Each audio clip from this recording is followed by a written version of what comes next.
이번 여름 정말 더우셨죠. 심지어 추석도 열대야로 고생을 많이 했는데요. 점점 우리나라가 고온다습한 환경으로 변하는 것 같습니다. 동남아시아처럼 되는 거죠. 그래서 다한증으로 많은 분들이 고생을 하고 계시는데요. 다한증, 땀이 나는 증상이죠. 일상생활에서 땀이 과도하게 나서 실제 일상생활 자체가 잘 안 되는 분들도 있습니다. 오늘은 이 다한증을 악화시키는 요인이 여러분들의 습관에 있다는 걸 한번 알려드리고 싶어서 준비했습니다. 물론 다한증 치료 방법이 있습니다. 약물 치료도 있고요. 수술적 치료도 있습니다. 약물은 주로 이제 바르는 연고가 있고 먹는 약도 있는데 원리는 땀샘의 기능을 억제해서 땀이 나지 않게 하는 거죠. 그런 이유로 피부 자극이나 전신 부작용이 있을 수 있어서 전문의 선생님과 상담 후에 사용하셔야 됩니다. 제가 처방을 해보면 많은 분들이 부작용이 또 있고 생활이 너무 불편하시면 제가 수술적 치료를 권유드리는데요. 교감신경 차단술입니다. 교감신경 차단술은 특히 땀이 나는 부위의 신경을 차단해서 땀 분비를 정말 확실하게 줄여줍니다. 하지만 보상성 다한증이라고 해서 다른 부위에 땀이 많이 나는 부작용이 있습니다. 그렇기 때문에 이 방법은 정말 생활이 불편한 분들 위주로 하셔야 되고 마찬가지로 전문의 선생님과 충분히 상담 후에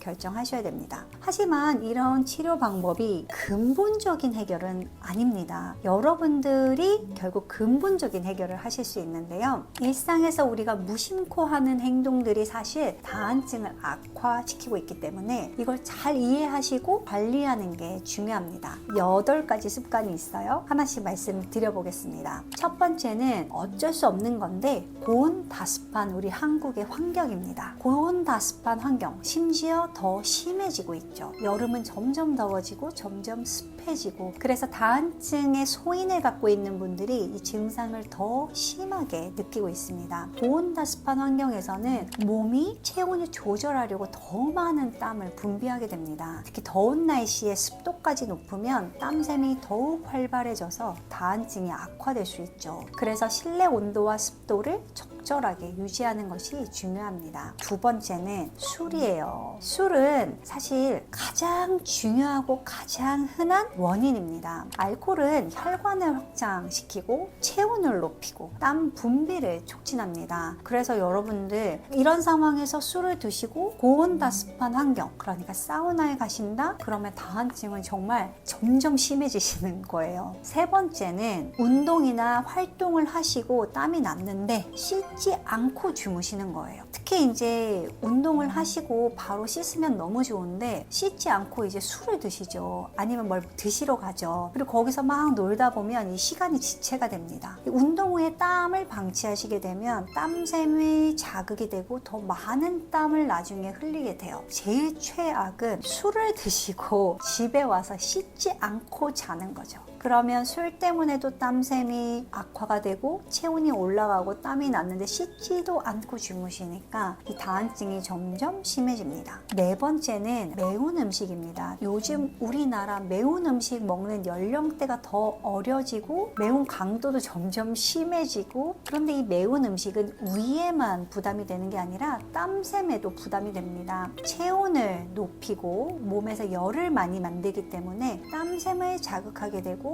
다한증이 있는 분들은 더 심해지죠. 그래서 저희 환자 중에 한 분은 30, 40대는 매운 걸 먹으면 땀이 머리에 났는데 60쯤 되니까 보기만 해도 난다 이런 말씀 하시는 분들 계세요. 더 심해집니다. 식사를 꼭 덜 맵게 웬만하면 덜 자극적으로 드셔야 돼요. 다섯 번째는 카페인입니다. 특히 이제 커피죠. 커피나 에너지 드링크에 카페인이 많이 들어있는데요. 이런 음료들을 계속 드시게 되면 교감신경을 자극해서 땀 분비가 늘어날 수밖에 없습니다. 아침에 커피를 마시는 습관이 다한증을 악화시키게 됩니다. 여섯 번째는 과식이에요. 과식은 소화하는 과정에서 에너지가 많이 들어갑니다. 식품을 소화하는 데 필요한 에너지가 있거든요. 그래서 그것 때문에 체온이 올라가고 또 땀 분비를 유발시킬 수 있어요. 따라서 과식을 하는 것도 다한증 환자에게는 악화 요인이라는 걸 기억하셔야 하셔야 됩니다. 7번째는 스트레스예요. 긴장하거나 스트레스를 받으면 교감신경이 활성화되기 때문에 땀을 더 많이 분비하게 됩니다. 갑작스러운 스트레스 상황에서는 땀이 더 많이 나죠. 특히 식은땀이 나죠. 연세 드신 분들, 70, 80 넘으신 분들은 머리가 다 젖는다, 등에 땀이 난다 이런 말씀 많이 하시는데 스트레스로 긴장하면서 교감신경이 자극이 되고 땀샘이 자극을 받는 겁니다. 마지막으로 옷차림이에요. 통풍이 잘 되는 옷, 그리고 땀 흡수가 잘 되는 소재의 옷을 즐겨 입으시는 것이 좋습니다. 아주 꽉 끼는 옷들을 이 다한증이 있는 분들은 더 주의하시고 면 소재로 된 옷을 입으시는 게 다한증 증상을 줄일 수 있습니다. 오늘은 다한증을 악화시키는 8가지 습관에 대해서 말씀드려봤는데요. 치료가 있습니다. 치료가 있지만 더 근본적으로 여러분들이 해결할 수 있는 방법이 무려 8가지가 있으니까 이 중에 내가 해당되는 사항이 있다면 하나씩 조절해 보시고 개선해 나가시면 좋겠습니다. 포인트는요, 되돌리기는 쉽지 않더라도 속도를 늦출 수 있어서 나중에는 뭔가 개선된 결과까지 얻을 수 있으니까 첫 술에 배부르지 않더라도 차근차근 하셔서 5년 뒤, 10년 뒤에 더 불편하지 않게 한다. 이렇게 기억하시고 관리하시면 좋겠습니다. 다음 영상에서 또 건강한 정보로 찾아뵙겠습니다. 감사합니다.